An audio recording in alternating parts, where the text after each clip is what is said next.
বাচ্চা পেটে রাখা অবস্থায় তাবিজ, রসুন, আগুন, লোহা ব্যবহার নিয়ে বলবেন। ইমাম সাহেব হারামের সাথে জড়িত এই কথা জানার পরও তার পিছনে ইক্তেদা করে নামাজ পড়ে নামাজ হবে কিনা? মুসলমান বানানোর উদ্দেশ্যে কোনো হিন্দু মেয়ের সাথে প্রেম করা জায়েজ হবে কিনা? আমাদের সমাজে অনেকেই বলতে শোনা যায় কেরোসিন তেল নাপাক। এই কথার বাস্তবতা কতটুকু? কেরোসিন তেল কি আসলে নাপাক? মসজিদের মাইকে মৃত্যুর সংবাদ ঘোষণা দেওয়া জায়েজ আছে কিনা? কাউকে উঠে দাঁড়িয়ে সম্মান জানালে কি শিরক? বাচ্চা মৃত অবস্থায় জন্মগ্রহণ করলে জানাজা দিতে হবে কি না? সন্তান প্রসবের পর মা কি 40 দিনই নাপাক থাকবে, নাকি যে কয়দিন রক্ত আসবে সেই কয়দিন নাপাক থাকবে? আমার স্বামীর সমস্যার কারণে অনেক দিন যাবৎ সন্তান হচ্ছে না, এই অবস্থা আমাদের শরিয়া মোতাবেক করণীয় কি? এর মধ্যে অনেকগুলো প্রশ্ন আমার কাছে চলে এসেছে। যে সমস্ত প্রশ্ন আমার কাছে এসছে সেই প্রশ্নগুলোর যেগুলো আসছে সেগুলো উত্তর আমরা শুরু করছি। এমডি আরিফুজ্জামান পুলক রানা আপনি লিখেছেন, বাচ্চা পেটে রাখা অবস্থায় তাবিজ, রসুন, আগুন, লোহা ব্যবহার নিয়ে বলবেন।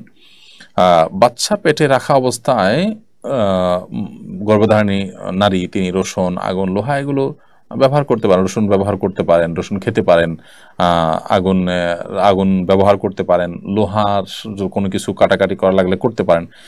এগুলোর সাথে আসলে কোনো আপনার বিধিনিষেধের সম্পর্ক নেই একজন গর্ভবতী নারীর জন্য। আর তাবিজের বিষয়টি হলো যে নবী সাল্লাল্লাহু আলাইহি ওয়াসাল্লাম তাবিজ কখনো ব্যবহার করেননি, কাউকে দিতে বলেননি। তবে দুষ্ট জিনের উপদ্রব বা অন্য কোনো ক্ষয়ক্ষতি থেকে আত্মরক্ষার জন্য ঝাড়ফুঁকের শরণাপন্ন হতে পারেন, কোরআন হাদিসের আলোকে ঝাড়ফুঁক করতে পারেন, অন্য কারো কাছ থেকে ঝাড়ফুঁক নিতে পারেন, রুকিয়া শরঈয়ার আশ্রয় নিতে পারেন, মাধ্যম ব্যবহার করতে পারেন, সেটি ভিন্ন বিষয়, তবে তাবিজ নয়। আর এমনিতে সাধারণ জীবনযাপনে মানুষ যা যা করতে পারে একজন গর্ভবতী নারীও তা করতে পারে, তার জন্য আলাদা কোনো বিধিনিষেধ নেই। আমাদের সমাজে নানা রকম বিধিনিষেধের কথা বলা হয়, এটা কাটা যাবে না, ওইটা কাটা যাবে না, এটা ধরা যাবে না, এটা ছোঁয়া যাবে না, এগুলো সবই কুসংস্কারের জন্য কথা। তাসনিম আক্তার আপনি লিখেছেন, আমার স্বামীর সমস্যার কারণে অনেক দিন যাবৎ সন্তান হচ্ছে না, এই অবস্থা আমাদের শরিয়া মোতাবেক করণীয় কি? বোন তাসনিম আক্তার, স্বামীর সমস্যার কারণে সন্তান না হওয়ার বিষয়টি যদি আপনি নিশ্চিত হন ডাক্তারি ট্রিটমেন্টের মাধ্যমে বা চেক আপের মাধ্যমে, ডাক্তার চেক আপের মাধ্যমে এটা যদি জানা যায় যে হ্যাঁ স্বামীর সমস্যার কারণে হচ্ছে না, তাহলে সেক্ষেত্রে আপনি স্বামীর কারণে আপনার জৈবিক চাহিদা পূরণে যদি অসুবিধা না হয়, আপনার সে হকটা যদি অসুবিধা না হয়, তাহলে সেক্ষেত্রে আপনি সবর করবেন এবং ধৈর্য ধারণ করবেন। আল্লাহ তাআলার জন্য আপনাকে আজর এবং বিনিময় দান করবেন ইনশাআল্লাহ তাআলা। সন্তান প্রসবের পর মা কি 40 দিনই নাপাক থাকবে, নাকি যে কয়দিন রক্ত আসবে সেই কয়দিন নাপাক থাকবে? সন্তান প্রসবের পর যে ব্লাড দেখা যাবে, ব্লিডিং যতদিন পর্যন্ত হবে 14 দিন পর্যন্ত নাপাক হিসেবে গণ্য হবে, যদি 40 দিনের কম হয়। ধরা যাক 30 দিন পর্যন্ত ব্লিডিং হয়েছে, অতএব 30 দিনই তিনি নাপাক গণ্য হবেন। 30 দিনের পরে ব্লিডিং আর না থাকলে তারপর থেকে তিনি পবিত্র হিসেবে গণ্য হবেন। তখন স্বামী স্ত্রী সুলভ সম্পর্ক যেমন যায় শারীরিক সম্পর্ক, তেমনি ভাবে নামাজও তার উপরে প্রযোজ্য হবে। 40 দিনের মধ্যে এটি বন্ধ না হয় তাহলে সর্বোচ্চ সীমা হবে 40 দিন, অর্থাৎ 40 দিনের পরও যদি ব্লিডিং দেখা দেয় তাহলে সেই ব্লিডিং এর কারণে তার নামাজ বন্ধ থাকবে না, শারীরিক সম্পর্ক করা স্বামীর সাথে নাজায়েজ হবে না এবং সেটাকে নাপাক ধরা হবে না। বাচ্চা মৃত অবস্থায় জন্মগ্রহণ করলে জানাজা দিতে হবে কি না? বাচ্চা যদি মৃত অবস্থায় জন্মগ্রহণ করে, মৃত বাচ্চা জন্মগ্রহণ করলে সেই বাচ্চার জানাজা আমরা দেব কিনা, ফোকাহায়ে আহনাফের মতে মায়ের পেট থেকেই যদি মৃত অবস্থায় জন্মগ্রহণ করে তবে সেক্ষেত্রে তার জানাজা নেই। যদিও অন্যান্য ফুকাহে কেরাম যারা আছেন হাম্বলি ফকিহদের মতে আপনার মায়ের পেট থেকেও যদি মৃত বের হয় তারপরও তার জানাজা দিতে হবে।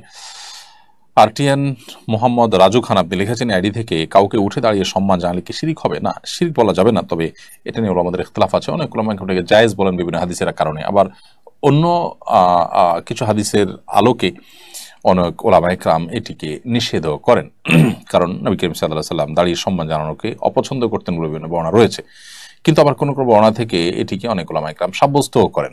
তবে দাঁড়িয়ে সম্মান জানালে যে শিরক হবে ব্যাপারটা, সেরকম কেউ কিন্তু বলেননি। এমনি সোহেল রানা লিখেছেন, বাচ্চা হওয়ার কতদিন পরে স্ত্রীর সাথে সহবাস করা যাবে? বাচ্চা হওয়ার পর সর্বোচ্চ 40 দিন পর্যন্ত স্ত্রীর সাথে সহবাস করা যাবে না, তারপরে আপনি সহবাস করতে পারবেন। আর যদি ব্লিডিং, যেটা বাচ্চা হওয়ার পরবর্তী ব্লিডিং, এটা যদি 40 দিন আগে বন্ধ হয়ে যায়, সেটা 20 দিন, 25 দিন, 30 দিন যে কোনো সময় বন্ধ হয়ে যাবে, তারপর থেকে আপনি স্বামী স্ত্রী সুলভ সম্পর্ক করতে পারবেন। যদি সেটি বন্ধ না হয়, ব্লিডিং হতে হতে 40 দিনও ক্রস করে যায়, তাহলে 40 দিনের পরে আপনি শারীরিক সম্পর্ক করতে পারেন। অর্থাৎ এই ব্লিডিংয়ের কারণে শারীরিক সম্পর্ক করা নিষেধাজ্ঞা এটি সর্বোচ্চ 40 দিন পর্যন্ত চলবে, তবে সর্বনিম্নটা 5 দিন হতে পারে, 10 দিন হতে পারে। এমডি মোতাহার কক্স এই আইডি থেকে আপনি লিখেছেন, মসজিদের মাইকে মৃত্যুর সংবাদ ঘোষণা দেওয়া যায় আছে কিনা। মসজিদের মাইক সাধারণত যারা দান করে বা মসজিদের মাইক কেনার জন্য স্পন্সর হন, তারা এটা দিয়ে যে কোনো ভালো কাজ করুন, ওয়াজ নসিহত, আজান, নামাজ সবগুলোর জন্যই দিয়ে থাকেন। তো মসজিদে মৃত মানুষের জানাজা, মৃত মানুষের সংবাদ তো মসজিদ থেকে, এটা কোনো দুনিয়াবি একটা বিষয়, এটা তো আসলে মসজিদ থেকে দেওয়া যায় না। কিন্তু জানাজার ঘোষণা যদি হয় যে হ্যাঁ অমুক মারা গেছেন, তার জানাজা এই টাইমে, মূলত জানাজার ঘোষণা দেওয়ার জন্য যদি আপনি মাইকে দেন, ঘোষণা দেন, তাহলে সেটা জায়েজ আছে, সমস্যা নেই ইনশাআল্লাহ তাআলা। আমাদের সমাজে অনেকেই বলতে শোনা যায় কেরোসিন তেল নাপাক, এই কথার বাস্তবতা কতটুকু? কেরোসিন তেল কি আসলে নাপাক? না, কেরোসিন তেল আসলে নাপাক নয়। কেরোসিন তেল লেগে গেলে শরীর কাপড় নাপাক হয়ে যাবে, সেরকম না। তবে হ্যাঁ, এখানে একটা বিষয় হলো যে কেরোসিন তেল এর যে দুর্গন্ধ, এই দুর্গন্ধ নিয়ে আপনি নামাজে দাঁড়াবেন না, মসজিদে অন্তত যাবেন না। কারণ মসজিদে আপনি যদি যান দুর্গন্ধ নিয়ে, তাহলে সেক্ষেত্রে মসজিদে ফেরেশতারা অবস্থান করে, মানুষ আছেন, তাদের কষ্টের কারণ হবে। সেজন্য দুর্গন্ধ লাগলে সেটা ধুয়ে দূর করে বা যে কোনোভাবে সেই দুর্গন্ধের ওখানে সুগন্ধি দিয়ে আপনি দূর করে তারপর যাবেন। কিন্তু লেগে গেলে সেটা নাপাক হয়ে যাবে, ব্যাপারটা সেরকম না। ধরুন কেরোসিন লেগেছে, আপনি ধন নাই, শুকায় গেছে, দুর্গন্ধ নাই, কিংবা স্প্রে করে আপনি দুর্গন্ধ দূর করে ফেলেছেন, সো এটা নামাজ পড়তে পারবেন, কোনো অসুবিধা নেই।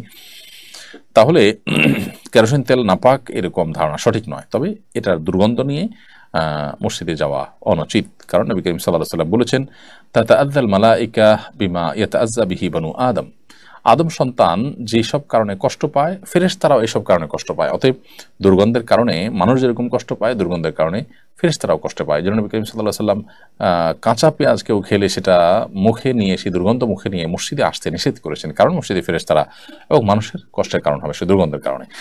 এই জন্যই ইসলাম আমাদেরকে সামাজিক বিষয়গুলোকে খুব গুরুত্বের সাথে দেখতে বলে। আমাদের কারণে কারো কষ্ট হতে পারে, সেটা ইসলাম চায় না। ইসলাম কতটা আধুনিক, কতটা স্মার্ট আমাদেরকে করেছে যে আজ থেকে 1400 বছর আগের বাস্তবতা, মানুষ যখন এতটা পরিচ্ছন্ন থাকার ব্যাপারে গুরুত্ব আরোপ করতে পারতো না, মরুভূমিতে যেখানে পানির ব্যবস্থা খুব বেশি ছিল না, খাদ্য জোগাড় করা যেরকম কঠিন, পানি জোগাড় করা সেরকম কঠিন একটা ব্যাপার ছিল, সেই সমাজেও আমাদেরকে এতটা পরিচ্ছন্ন, এতটা দায়িত্বশীল এবং এতটা অন্যদের প্রতি সচেতন থাকার নির্দেশনা আমাদেরকে দিয়েছে। অতএব একজন মুসলমান তিনি সর্বোচ্চ চেষ্টা করবেন তার দ্বারা কারো কোনো কষ্ট না হয়, কোনো অসুবিধা না হয়, সেই বিষয়টি যেন নিশ্চিত হয়। এরপরে প্রশ্ন হলো, মুসলমান বানানোর উদ্দেশ্যে কোনো হিন্দু মেয়ের সাথে প্রেম করা জায়েজ হবে কিনা? না, কোনো অন্য ধর্মাবলম্বী মেয়েকে ইসলাম ধর্মে দীক্ষিত করবেন সে আশায় তার সাথে হারাম সম্পর্ক করলেন, হারাম রিলেশন করলেন, এটা জায়েজ না। এটা শয়তানের এক ধরনের ধোঁকা। আপনি তাকে ইসলামে দাখিল করাবার জন্য নানাভাবে দাওয়াতি কাজ করতে পারেন, নানাভাবে উৎসাহ দিতে পারেন, উদ্দীপনা দিতে পারেন, প্রেরণা দিতে পারেন, অন্য মহিলাদের মাধ্যমে দাওয়াতি কাজ করতে পারেন, নিজে দাওয়াতি কাজ করতে পারেন, নিজের যে আপনার পুত পবিত্রতা সেটাকে আপন জায়গায় বজায় রেখে। কিন্তু মুসলমান অজুহাত দিয়ে আপনি গুনাহে লিপ্ত হয়ে গেলেন, এটা হলো গাছের গোড়া কেটে আগায় পানি দেওয়ার মতো। নিজে গুনাহে লিপ্ত হলেন, এটা ইটসেলফ একটা পাপের কাজ। অতএব পাপের কাজ করে আর একটা ভালো কাজ তার মাধ্যমে করতে পারেন না, এটা আল্লাহর কাছে গ্রহণযোগ্য হবে না।